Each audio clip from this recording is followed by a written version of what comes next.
Il y a 10 ans, ces images faisaient le tour du monde. Et plus que l'invasion américaine, ce jour-là marque l'histoire de l'Irak. Ce 9 avril 2003, la statue de Saddam Hussein est déboulonnée par la population avec l'aide des soldats américains. 10 ans au passé, l'Irak ne fait plus la une. Le pays pense encore ses plaies. Il est loin d'avoir retrouvé la sérénité.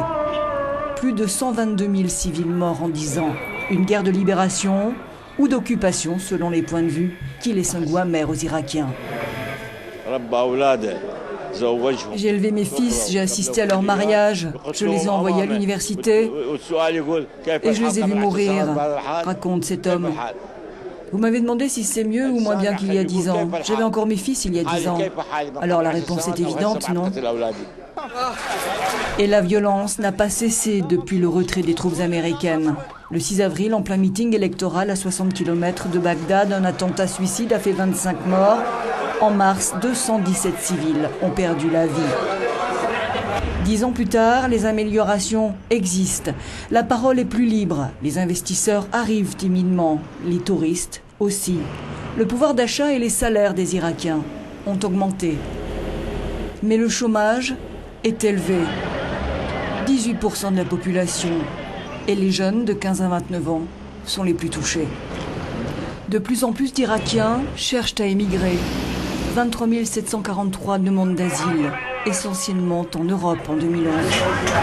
Le nombre de personnes qui souffrent de malnutrition a baissé par rapport à 2007, mais la faim touche encore près de 2 millions de personnes. Et puis la situation des femmes s'est dégradée. Le pays est à la 120e place mondiale sur 148 pays en ce qui concerne l'égalité des genres. Alors, c'est un anniversaire plutôt mitigé et fêté sans grand enthousiasme.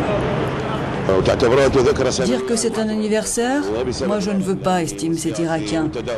À cause de la situation sécuritaire, de la crise politique, de la situation économique qui se détériore. Les gens vivent dans des situations difficiles.